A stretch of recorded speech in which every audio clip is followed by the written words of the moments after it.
Josh Appel is a professional play-by-play broadcaster for the NFL on Sports USA. He will be on the call Saturday night for the USL Championship on ESPN+.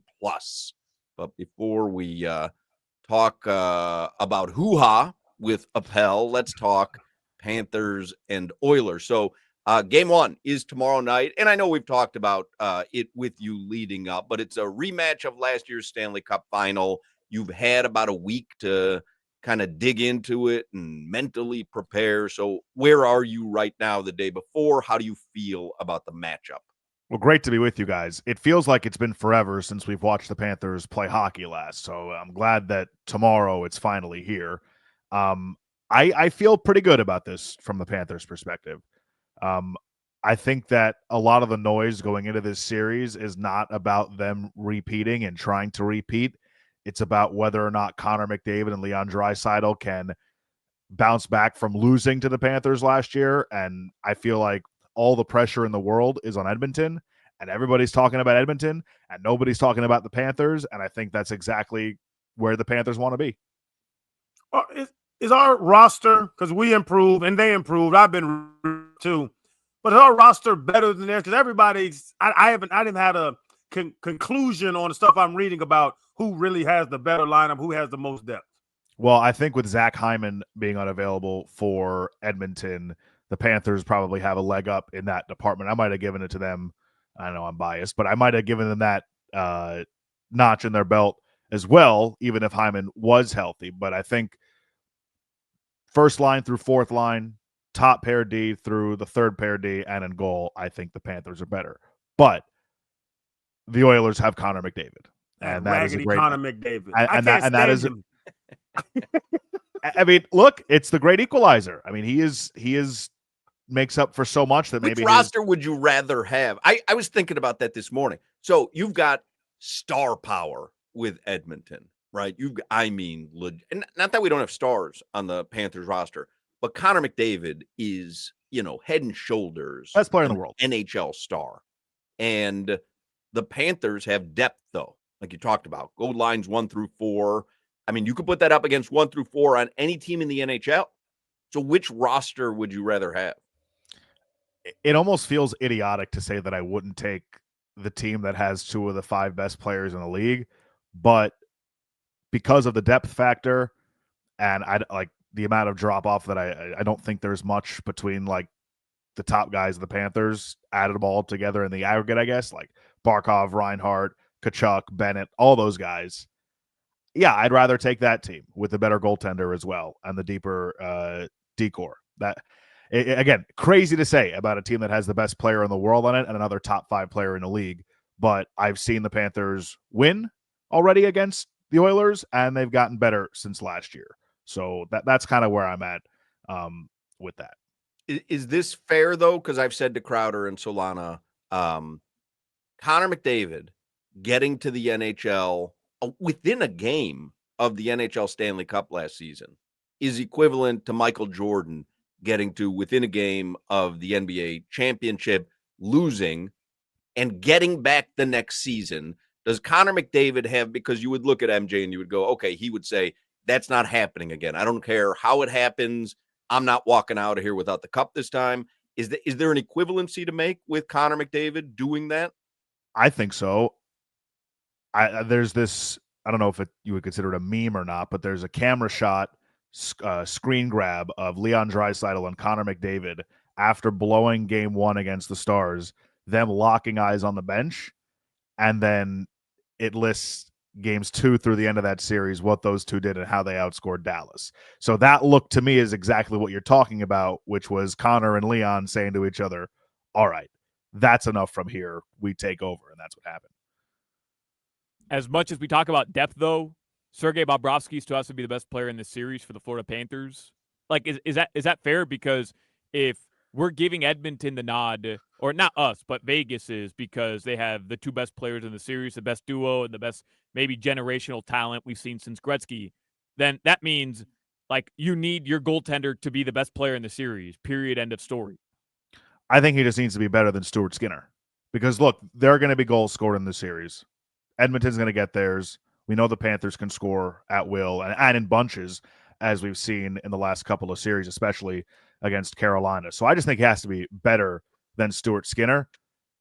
And that's what happened last year, right? Like Bob in the middle of that series as the Oilers were coming back didn't look like the same guy. Not obviously it wasn't all his fault, but at the end of the day, in Game 7, he outperformed Stuart Skinner and they won 2-1.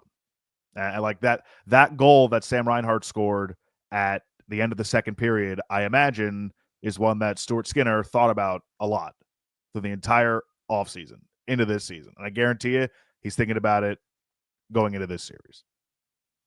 And Appel, you said it too. I was going to ask because you said like the Panthers have been scoring. We're in a game 6-1 and they're blowing, teams out in this playoff run. Good teams. Do we want to get into a 6-3, 6-5, 6-4 game? Or do we want to keep it those 1-0, 2-1 type games? Because I like watching. I think that's more of Panther hockey of your coined phrase, Paul Ball. 2-1 game. Oh, yeah. So I think the beauty of this Panther team is that they can win in any facet, in any style, right? But the Panthers would much prefer to win a game 2-1, 3-2, 3-1 than try and go blow for blow in a 6-5 game with Connor McDavid, right? Like, again, that McDavid and Draisaitl are going to get theirs at some point. You know it. It's hard to contain those guys. Nobody can do it. But if you can limit them to a certain extent, I think the Panthers are going to be in a really good spot as the series goes on. If they're getting into these track meets with Edmonton, Panthers are capable of doing that, but I don't think that's where they want to be at all. Panthers have been incredible on the road in the postseason. Do you expect that continues tomorrow? Like, do you expect them to get out of Edmonton with a game? And if they don't, is it cause for alarm? I don't think it's cause for alarm. Look, they're 8-2 on the road this postseason. They obviously came back home in the Toronto series down 2-0. I don't think that there is any deficit that is necessarily insurmountable for this group. I think they've proven that over the last 3 years. This is an entirely different animal, though. I don't think the series is over if you come back down 2-0, but obviously you want to go up there and you want to get at least one. And the Panthers last year up there were able to do that in Game 3 against Edmonton. But if you remember, they were hanging on for dear life at the end of that Game 3 last year in the Cup Final against Edmonton. So if you can go up there and steal one and you lose a second game 10-1, great. You're coming back home 1-1. That's mission accomplished. What do you do with, and I know it's early, Game 1 is not till tomorrow. What do you do with if the Panthers repeat as Stanley Cup champions, the season was blank, but conversely, if they lose the Stanley Cup Final, the season was blank? Look, man, it's hard for me to sit here and be like, yeah, if they don't win this series, like the whole season's a failure. It's not, right? Like the Panthers are on a dream run for their franchise right now. Third consecutive Stanley Cup, the year after, 3 years after they win the President's Trophy. Like this is some kind of success that we haven't seen here ever. I think maybe they're playing with house money. That's essentially what I'm at. Are they playing with house money? They win, and it's great. If they don't win, I mean, it doesn't. We'll all be disappointed if they lose. I'll probably be a little upset, but at the same time, in no way, unless they get swept and just completely get their doors blown off, could this be viewed as a failure. Like they have cemented themselves, this group, as one of the best teams, probably the last couple decades. Like this 3-year run, especially the last 2 years, right? They have the cup. They won it. They've proven they can get back there in different ways too, adding different guys along the way, taking big swings, hitting on the little swings they've taken. I don't know. In the totality of it, for me, they're playing with house money here. They've already won their cup. There's no pressure on them here. It's all on Edmonton, in my opinion. They've got can Canada finally get a Stanley Cup back to the country for the first time in a while again? Can Connor McDavid get redemption? And there's nothing about the Panthers. Like I said earlier, I think that's where they want to be. Nobody talking about them. They can fly under the radar somehow. But yeah, like there's no possible way that this could be looked at as anything other than another successful season. And to what like Hawk said about Connor McDavid, like you're watching greatness. It's Michael Jordan, it's LeBron James, it's Patrick Mahomes. It's just he's a great player. You got to respect him. I hate him because we always have to go through him, and he's just amazing. I don't know why I hate him. I don't know. It's just I feel different about Connor. When you honestly go into a game against Connor, do you say like, hey, you just kind of said it like he's gonna score. Let's hold him just to win this game. Like you're not gonna choke him out. It's really for a series, but you might not be able to choke him out for one game. For a game, yeah. But for over the course of 7 games, probably not. Because in the first few games of the series last year, really until Edmonton started to push in game 3, they did a decent job against him. And they did a good job against him in game 7 as well. And the thing that I always think back to, that last 5-6 minutes of game 7 last year, just how absolutely gassed that entire group was. McDavid, Draisaitl, Bouchard. Those guys had nothing left in the tank when they were trying to push a tie at the end of game 7. I would imagine if it gets to a game 7, we'll be in a similar spot because those guys are going to get the most ice time. And the Panthers have the luxury of, some guys are going to play heavy minutes, but not to the extent where Connor McDavid and those guys have to be out there for all that time. To answer your question, Channing, he's going to, whether it's him actually scoring or him facilitating goals with assists, he's going to get on the score sheet at some point. It's just, can you manage individual situations? Can you stay out of the box against them? The Panthers have been phenomenal. I think they had the best penalty kill in the postseason so far, but that power play is really clicking, and I'd rather take my chances at 5-on-5 against them than giving them more than the normal amount of power play opportunities. The Knicks fired Tom Thibodeau? Cold world, huh? I got a push notification from CBS Sports. Really? You know who I think the problem is in New York? That damn Karl Anthony Towns. I don't know if they could fire him, though. I don't get, just get rid of him. Kidnap him. I don't know what to do, but get him off. Get him off. Hold on, we have some breaking news. What's going on, Solana?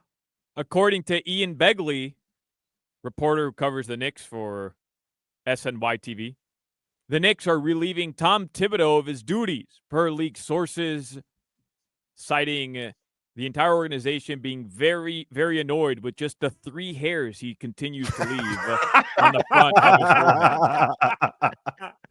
Man, leave that little island alone, man. I love is that really what they reference in the in the report? Yeah. According to this report, Jalen Brunson has been begging Tibbs to just go full bald, embrace the baldness. But Ian Begley writes, man. You never hear that kind of honesty in these reports. But honestly, that's shocking to fire him, isn't it? Organization singular focused on winning title, feels new voices needed. Team president, again, this is Ian Begley, Leon Rose made decision with support of owner James Dolan. Wow. How about this? Pat Riley goes back as his swan song and coaches the Knicks next season. You don't want to deal with Karl Anthony Towns. I'm just who do you hate? Who do you hate more, Karl Anthony Towns or Connor McDavid? Oh, that is a hell of a question. Probably Karl Anthony Towns. That's recency bias because you had money on him. That's what happened. But no, he's just real spicy, and he flails. He's 7 feet, and he falls down easy. He doesn't hustle. I just don't like him. I hate Connor McDavid because he's always in the Panthers' way. Josh, can we count on you to be at Funky Buddha tomorrow night for our Game 1 watch party? I think there's like a 98% chance that Mara and I will be there. This is very exciting because Lori and I will be there, and I believe Solana and Valentina will be there. So we could have a entire festive night watching Game 1. You know what it'll be? It'll be the time of our lives. It'll be the time of our lives. I'm gonna miss it. And the bad thing about this whole show is the only person that'll drink a flight of beer with me at Funky Buddha is Mara Appel, Josh's wife. It's true. You get Aperol Spritzes. I don't know what Jimmy was drinking. I'll drink an Aperol Spritz with you, though, if you want. I don't want an Aperol Spritz. Well, you know what I'm going to do tomorrow night? I'm going to have one in your honor. How about that? It's like you're there. A flight? A flight Like, IPA? no, an Aperol Spritz. I'm going to put out no. an Aperol Spritz and a place setting for you as if you were Elijah in the Jewish community. What holiday do we do that for, Appel? Do you know? Isn't that Passover? That Passover? You said a place setting for Elijah at Passover, Solana? Who? Jimmy, call my rabbi and ask him. Just kidding. Appel, tell your beautiful wife to have a flight of beer for me. I don't want an Aperol I will, Spritz. just for you. All Thank right, you. I'll get an Aperol Spritz for you. Anywho, Josh Appel, thank you as always, Josh, and I'll see you tomorrow night at Funky Buddha. See you there. And I've confirmed that we leave the cup out for Elijah on Passover.